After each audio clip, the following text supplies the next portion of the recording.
مولانا شہزاد احمد کے بیانات کے لیے مولانا صاحب کے آفیشیل چینل مولانا شہزاد آفیشیل کو سبسکرائب کریں۔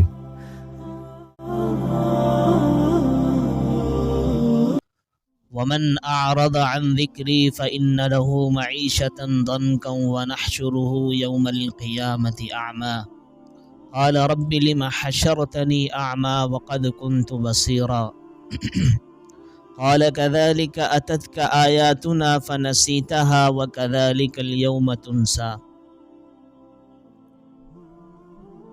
آمنت بالله صدق الله العظيم اللهم صل على محمد وعلى آل محمد كما صليت على إبراهيم وعلى آل إبراهيم إنك حميد مجيد اللهم بارك على محمد وعلى آل محمد كما باركت على إبراهيم وعلى آل إبراهيم إنك حميد مجيد۔ میرے واجب الاحترام قابل صد تکریم معزز و محترم و مکرم نمازی ساتھیوں،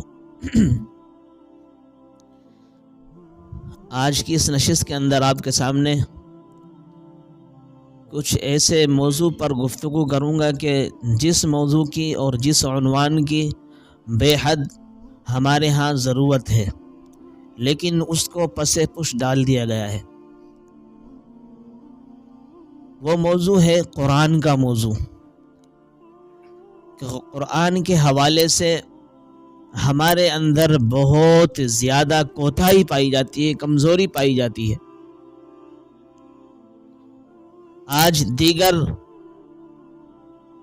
فضولیات کے اندر پڑھنے کے لیے ہمارے پاس وقت ہے، اور بے جا چیزوں کے اندر پڑھنے کے لیے ہمارے پاس وقت ہے، اور طرح طرح کی لغویات کے اندر اور طرح طرح کی اور دیگر جتنی کتابیں ہیں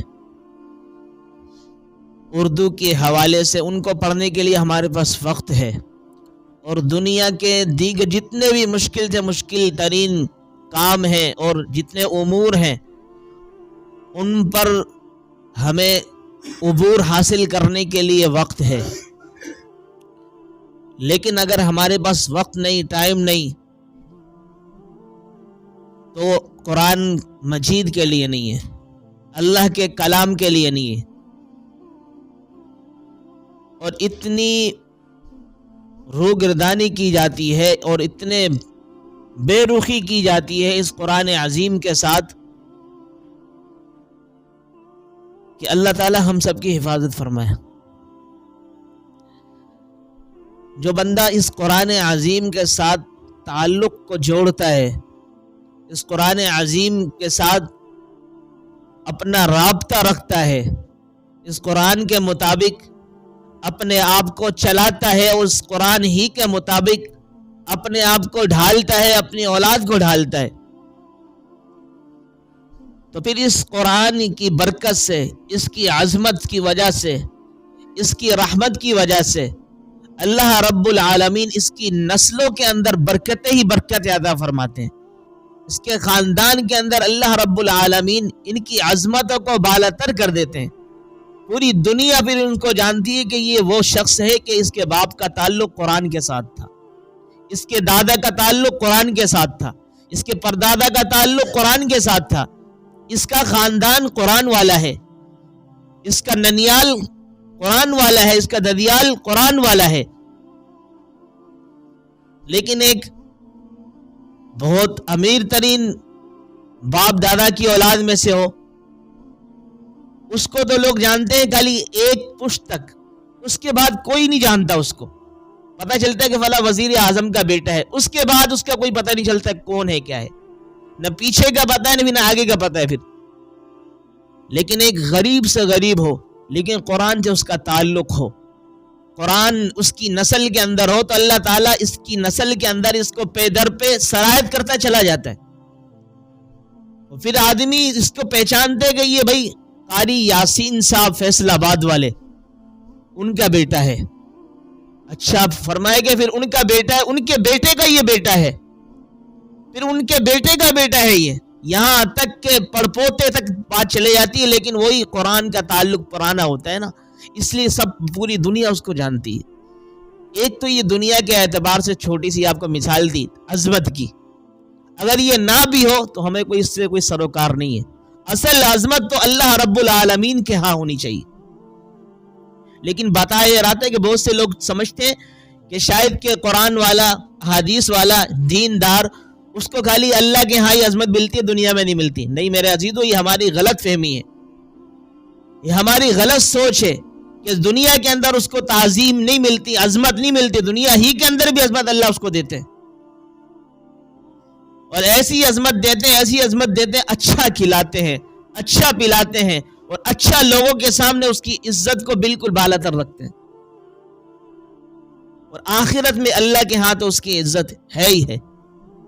لیکن جو بندہ نعوذ باللہ قرآن کی سے اعراض کرے، انحراف کرے، قرآن کو پسے پل ڈال دے، قرآن کو پڑھے نہ، قرآن والوں کے قریب نہ آئے، قرآن والوں سے تعلق نہ رکھتے، تعلق رکھنا تو دور کی بات ہے، ان سے بلکہ بغض رکھے، عناد اور دشمنی رکھے، ان کے بارے میں حسد اور کینہ اپنے دل میں رکھے، فرمائے ایسا شخص بہت دور جا کے گرتا ہے، جس کا پھر اس کو اپنے آپ کا خود کو پتہ نہیں چلتا کہاں جا رہا ہوں میں.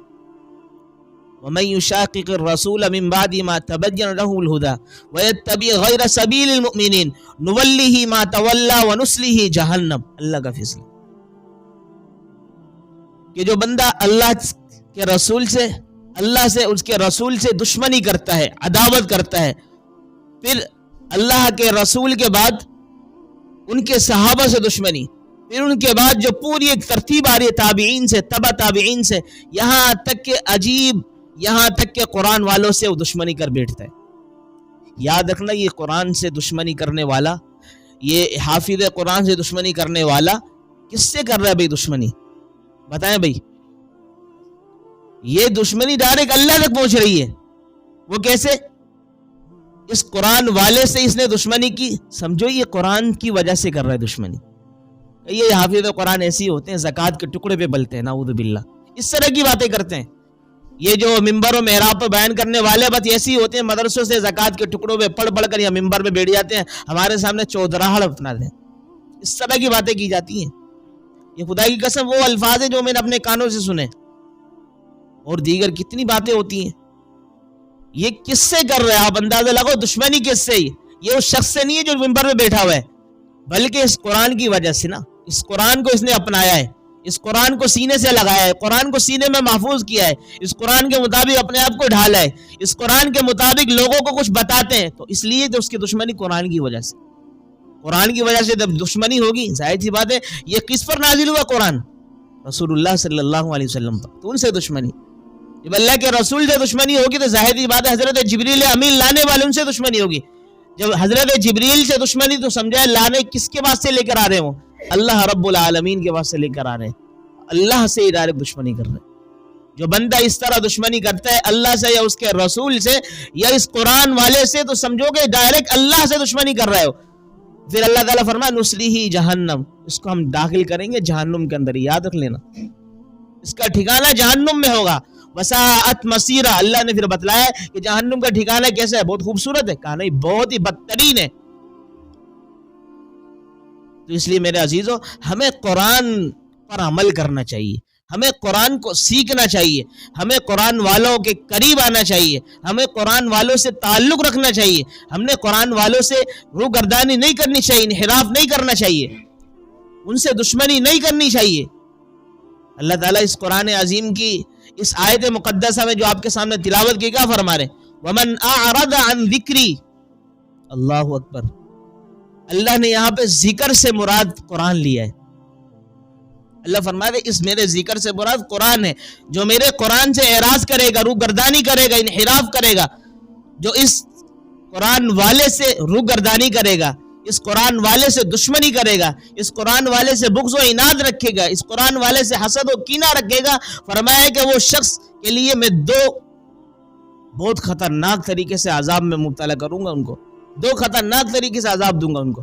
فَإِنَّ لَهُ مَعِيشَةً ضَنْكَ. فرمایا کہ ایک عذاب جو ہوگا اس دنیا میں ملے گا اس کو. وہ عذاب کون سا ہے؟ معیشتاً ضنکا. فرمایا کہ اس کی جو معیشت ہے نا، اس کی کمائی ہے، اس کا یہاں پر کھانا پینا یہ سب اس کے لیے تنگ کر دوں گا، اس کا روزی کا بندوبست ختم کر دوں گا میں. یہ مارا مارا پھرے گا ایک شہر سے دوسرے شہر، ایک گاؤں سے دوسرے گاؤں، ایک ملک سے دوسرے ملک، لیکن اس کو روزی صحیح طریقے سے میسر نہیں ہوگی. کیوں؟ اس لیے کہ اس نے میرے اعراض کیا قرآن سے، اس لیے کہ اس نے اعراض کیا میرے قرآن والے سے، اس لیے کہ اس نے روگردانی کی میرے اس قرآن کے اوپر عمل کرنے والے سے. آگے اللہ تعالیٰ فرمائے کہ ایک تو اس کو عذاب میں دنیا میں دوں گا کہ اندھا کر دوں گا، اس دنیا کے اندر دوں گا. فرمائے کہ اس کی معیشت کو میں تنگ کر دوں گا، روزی کمائے گا لیکن روزی صحیح طریقے سے اس کو ملے گی نہیں، مارا مارا پھرے گا. دوسرا فرمائے کہ اس کو کل قیامت کے روز جب کہ ہر ایک کو آنکھوں کی ضرورت ہوگی، جس وقت ہر ایک کی چاہت ہوگی مجھے آنکھیں ملیں اور ان آنکھوں سے میں اپنی جنت کو دیکھوں، اپنے جنت کے اہل جنت کو دیکھوں، جنت میں جو میرے رشتہ دار عزیز و اقارب ان کو دیکھوں، حضرت آدم سے لے کے آخری انسان جو بھی ہیں جو جنت کے اندر ان تمام کو دیکھوں، انبیاء کو دیکھوں، اللہ رب العالمین کو دیکھوں. اس کی خواہش ہر بندے کی یہ ہوگی. وہاں پر اللہ کریم فرمانے وَنَحْشُرُهُ يَوْمَ الْقِيَامَةِ أَعْمَى، کہ قیامت کے روز اس بندے کو جو قرآن عظیم سے اعراض کرے گا اس کو میں اندھا کر دوں گا، نابینا کر دوں گا، اس کی آنکھیں چھین لوں گا. اندازہ لگاؤ. پھر وہ بندہ کل اعتراض کرے گا، قال ربی لم حشرتنی اعما وقد کنت بصیرا، اے ربا آپ نے میرا حشر نابیناؤں کے ساتھ کیوں کر دیا؟ مجھے آپ نے، میری تو آنکھیں تھی، میں دیکھا کرتا تھا دنیا کے اندر، آپ نے مجھے اندھا کیوں کر دیا ہے؟ میری آنکھیں کیوں چھین لی ہے؟ میری آنکھوں کی بینائی آپ نے کیوں لے لی؟ پھر اللہ رب العالمین جواب دیں گے، قال كذلك اتتك آیاتنا فنسیتها وكذلك اليوم تنسى. اللہ فرمائے کہ ہاں تو بالکل صحیح کہہ رہا، تیری آنکھیں تھی، میں نے آپ کو دی تھی، دینے والا بھی میں ہوں، لینے والا بھی میں ہوں. تجھے میں نے آنکھیں دی تھی قرآن پڑھنے کے لیے، قرآن والوں کے ساتھ بیٹھنے کے لیے، قرآن والوں کے ساتھ تعلق جوڑنے کے لیے، قرآن والوں سے کچھ سیکھنے کے لیے، قرآن والوں سے فرمائے کہ کچھ سیکھ کر اس پر عمل کرنے کے لیے. لیکن ان آنکھوں سے آپ نے ان کے حوالے سے بغض و عناد کا مظاہرہ کیا، آپ نے ان کی دشمنی کی، عداوت پہ اتر آئے. یہ دین کا کام کر رہے، دین کے کام کو پس پوش ڈال کر آپ نے ان کے پیچھے دشمنی کے لیے اور اپنے ساتھی اپنے حامی لے لیے، جس کی وجہ سے طرح طرح کی بات ان کے خلاف کر رہے تھے. اس کی وجہ سے آج میں نے آپ کو اندھا کر دیا ہے. آگے فرماتے ہیں قال رب لما حشرتنی اعما وقد كنت بصیرا قال كذلك اتتك آیاتنا فنسیتها. ہاں تیرے پاس انبیاء بھی آئے، انبیاء جب چلے گئے، جس دور میں تو نہیں تھا اس دور میں انبیاء کی رحلت ہو گئی اللہ کے پاس. اللہ فرمایا میرے پاس آ گئے، اس کے بعد صحابہ آئے، صحابہ کے تابعین علماء تک آئے، تمہیں سمجھایا کہ قرآن کیا ہے، قرآن کی یہ آیات ہیں، قرآن والے یہ ہیں، احادیث والے یہ ہیں، اللہ والے یہ ہیں، دین کا راستہ یہ ہے. اسی طریقے سے بدترین راستہ یہ ہے، جنت والے یہ ہیں، اہل جنت یہ ہیں، اور اہل جہنم والے یہ ہیں، جہنم یہ ہیں. لیکن تو نے تمام تر جتنی بھی ان کی نصیحت تھی، جتنی ان کی آیات تھی، جتنی ان کی وعظ و نصیحت تھی، تمام تر کو بلا دیا، آپ نے پس پوش ڈال دیا. اللہ فرمائے وَكَذَلِكَ الْيَوْمَ تُنْسَى، جیسے تو نے ان کی آیات کو بلا دیا آج تجھے بھی اسی طرح بلا دیا جاتا ہے. جاؤ. خدا کی قسم کسی کے پاس جواب نہیں بنے گا، ہوگا ہی نہیں جواب، کیسے بنے گا؟ تو اس لیے ہمیں قرآن والوں کے ساتھ تعلق جوڑنا چاہیے. قرآن والوں کے ساتھ تعلق جوڑیں گے انشاءاللہ العزیز ہمارا معاملہ اچھا سے اچھا ہوتا چلا جائے گا. دیکھو آپ کو میں بتاؤں، آپ خوشبو نہیں بیچ رہے، آپ خوشبو والے کی دکان میں بیٹھ جائیں گے نا، اس کے ماحول میں بیٹھیں گے تو آپ کے فرمائے کہ کپڑوں سے خوشبو آ رہے گی، آپ کے ہاتھوں سے خوشبو آئے گی. آپ وہاں سے اٹھ کر آئیں گے، آپ سے کوئی پوچھنے والا پوچھے گا بھائی آپ سے خوشبو آ رہی ہے، آخر کیا بات ہے، کون سی خوشبو لائی؟ کوئی کچھ بھی نہیں لگائی میں نے. کہاں تھے؟ کہاں خوشبو والے ماحول میں تھا. اسی طریقے سے جب بندہ قرآن والے ماحول میں جڑے گا، قرآن والے ماحول سے تعلق رکھے گا، قرآن والوں کے ساتھ بیٹھے گا، قرآن والوں کے ساتھ اٹھے گا، تو حقیقت میں اس سے پھر دین کے مسائل نکلیں گے. لوگ اس کو بھی عالم سمجھیں گے، لوگ اس کو بھی قاری سمجھیں گے، لوگ اس کو بھی حافظ قرآن سمجھیں گے. خدا کی قسم اگر ہماری مشابہت بھی ان علماء کے ساتھ، ان صلحاء کے ساتھ، ان حفاظ کے ساتھ، ان قراء کے ساتھ ہو جائے، بہت بڑی بات ہے. حدیث شریف میں نہیں آتا المرء مع من احب، کہ آدمی کل قیامت کے روز اسی کے ساتھ ہوگا جس سے وہ محبت کرتا ہوگا، جس کے ساتھ وہ بیٹھ. تو ظاہری بات ہے جس کی آدمی کی جس سے جتنی محبت ہوتی ہے اس سے اتنا زیادہ تعلق ہوتا ہے، اس کے ساتھ بیٹھتا ہے، اس کے ماحول میں آتا ہے، اس سے اٹھتا بیٹھتا ہے، ساری چیزیں اس کے ساتھ ہوتی ہیں. آج میں اور آپ بھی اس پہ نظر ثانی کریں. آج میری اور آپ کی محبت کس کے ساتھ ہے؟ آج میری اور آپ کی دوستی کس کے ساتھ ہے؟ آج میرا اور آپ کا تعلق کس کے ساتھ ہے؟ اس پہ نظر ثانی کرنی چاہیے. اگر اچھے لوگوں کے ساتھ ہے تو خدا کی قسم اللہ تعالیٰ سے دعا مانگنی چاہیے، اللہ ہمیں استقامت عطا فرما.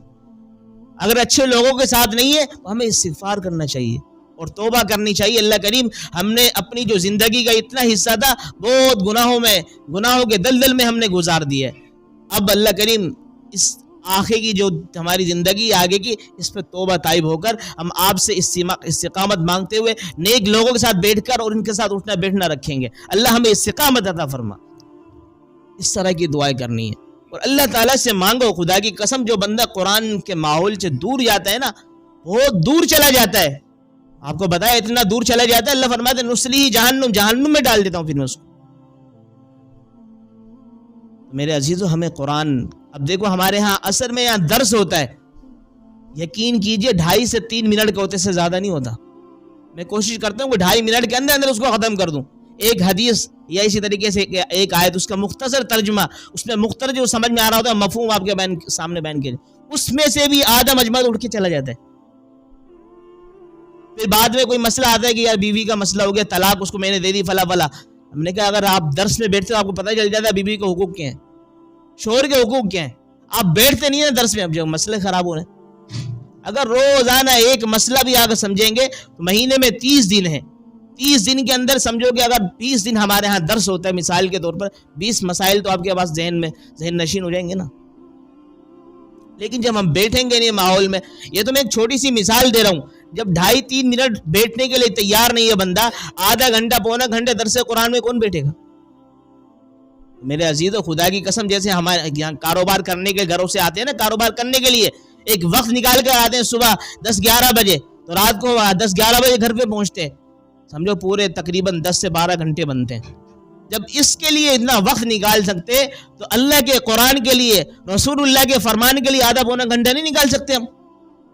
آپ جس علاقوں میں رہتے ہیں ان علاقوں کے اندر درس قرآن کی ترتیب ہوگی، درس قرآن کی یا درس حدیث کی کوئی ترتیب ہوگی. جہاں بھی ہے وہاں اپنے اپنے حلقوں کے اندر بیٹھا کریں، بہت فائدہ ہوگا. آپ کی قرآن کی الفاظ کی ادائیگی خراب ہوگی، وہ صحیح ہو جائے گی. آپ کو قرآن پڑھنا آ جائے گا. اسی طریقے سے ہمیں قرآن پڑھنا تو آتا ہے لیکن اس کے مفہوم معنی سمجھ میں نہیں آتا. آپ علماء سے تعلق رکھیں، ان سے ترتیب رکھیں، آپ مجھے آدھا گھنٹہ دے دیں، آپ مجھے پڑھائیں. آپ کا قرآن کے مطابق جب عمل ہوگا، قرآن کے مطابق آپ کی زندگی ہوگی تو اللہ کی قسم آپ خود دیکھیں گے حقیقت میں بڑی خوشی محسوس ہوگی کہ واقعی میں قرآن کے مطابق عمل کر رہا ہوں، قرآن کے مطابق زندگی گزار رہا ہوں. میرا ایک شکوہ ہے، شکایت ہے، یقین کیجئے گا ماشاءاللہ سے ہماری تبلیغی جو جماعت ہے ایسی بہترین جماعت ہے، اس میں بچے سے لے کے بوڑھے تک. آپ دیکھیں نا، دوسرے جو مدارس ہیں ان میں ایک عمر قید ہوتی ہے، بھئی اتنی عمر تک بچے کو لے سکتے، اس سے بڑی عمر کو نہیں لے سکتے. لیکن یہ ہمارا تبلیغی جماعت کا ایسا چلتا پھرتا مدرسہ ہے، اس میں ہر ایک بندہ چل سکتا ہے، بالغ حضرات سے لے کے بوڑھے تک، بوڑھے سے بالکل حضیر عمر تک چل جاتے ہیں. لیکن ان میں بھی میں اپنی جماعت سمجھتا ہوں، اپنے حضرات ہمارے یہاں بیٹھے ہیں، ان سے ایک گلا شکوہ میرا یہ ہے، دیکھو ہم صرف 10 سے 12 صورتوں پر محصور نہ رہیں کہ یار 12 صورتیں ہم نے 10 صورتیں یاد کر علم تارہ سے لے کے سورۃ الناس تک. ہم نے ماشاءاللہ 4 مہینے بھی لگائے، سال بھی لگا لیا، لیکن پھر بھی ہم 10-12 صورتوں پر ہی ہیں. لیکن ہمیں تو ہونا چاہیے 2 سپارے یاد کر لے. لوگ ہمیں خدا کی قسم عالم سمجھتے ہیں، ہمارے تبلیغی حضرات کو داڑھی ہوتی ہے ماشاءاللہ، بالکل علماء جیسا ان کا ایک رویہ ہوتا ہے، لیکن جب کوئی نماز کے لیے آگے کھڑا کرتے ہیں تو ڈر لگتا ہے کہ نہیں ہم نہیں کھڑے ہو سکتے. ڈرتے کیوں ہیں؟ اس لیے کہ ہم نے کوئی بڑی صورتیں یاد ہی نہیں کی. اس لیے قرآن کو سیکھے، کوئی نہ شرمائے کہ یار ہماری اتنی عمر ہو گئی، کیا ہو گیا، اس میں کوئی شرمانے کی کوئی بات ہی نہیں ہے. قرآن کو سیکھے، 10 صورتیں ضروری نہیں ہیں، 10 صورتوں سے آگے. ہمارے علماء تو فرماتے کم از کم 2 پارے آدمی کو یاد ہونے چاہیے. فجر کی نماز پڑھانی پڑ جائے اس میں تو بڑی صورتیں پڑیں گی. اسی طریقے سے عشاء کی نماز پڑھانی پڑ جائے اس میں بڑی صورتوں کے علاوہ کوئی قرات نہیں ہو سکتی. یہ البتہ اگر سفر کے اندر ہیں آپ اور آپ کو عشاء کی نماز پڑھنی ہے یا فجر کی نماز پڑھنی ہے، ایک مسئلہ ہے تو الگ سے، اس میں آپ آخری کی 2 صورتیں پڑھ سکتے، سورۃ فلق سورۃ الناس، کیونکہ سفر ہے وہاں پر اختصار کی اجازت ہے. تو اس لیے قرآن عظیم کو سیکھیں. قرآن عظیم پر عمل تو اسی وقت ہوگا نا جب ہم سیکھیں گے، جب ہمیں قدر آئے گی۔ یقین کریں ہم قرآن والوں سے ویسے اتنا دور بھاگتے ہیں، جب دور بھاگیں گے قدر نہیں آئے گی۔ جب آدمی جتنا قریب ہوتا ہے نا پھر اس کو پتہ چلتا ہے کتنا بڑا عالم ہے، کتنا بڑا قرآن کا حافظ ہے، کتنا بڑا قرآن کا قاری ہے، جو قرآن کے کتنے بارے حفظ ہے۔ جب بندہ خود محنت کرنے لگتا ہے نا پتہ چلتا ہے کتنا مشقت والا کام ہے، یار اس نے سارا مشقت والا کام اپنے اوپر لیا ہوا ہے۔ پورا قرآن کا یہ حافظ ہے، اس کو 30 پارے یاد ہیں، بہت ساری احادیث ہے کہ بخاری ترمذی سب اس کو یاد ہے، اسی طریقے سے اتنے سارے مسائل یاد ہے، پھر قدر آتی ہے آدمی کو۔ لیکن ایک آدمی دور ہوتے ہوئے تان و تشنی کرتا رہے، بغض و عناد کا معاملہ اپنے سینے میں رکھے تو پھر کو کہاں سے قدر آئے گی؟ پھر نعوذ باللہ پھر انہی کے ساتھ اس کا شمار ہوگا جو اس علماء کے، صلحاء کے، قرآن کے، رسول اللہ کے، صحابہ کے اور اللہ رب العالمین کا جو دشمن ہوتے ہیں، جو دشمنوں کا حشر ہوگا وہی حشر اسی شخص کا ہوگا جو ان سے نفرت کرے گا، اللہ اور اس کے رسول کے، جو بھی جتنے حامی ہیں اور ان سے محبت کرنے والے ہیں، ان کی اطاعت کرنے والے۔ اللہ تعالیٰ سے دعا ہے کہ اللہ رب العالمین ہمیں قرآن عظیم والوں سے محبت کرنے والا بنائے اور قرآن سے محبت کرنے والا بنائے اور قرآن کو سیکھنے والا بنائے، قرآن کے مطابق 100% عمل کرنے والا بنائے۔ وما علینا الا البلاغ۔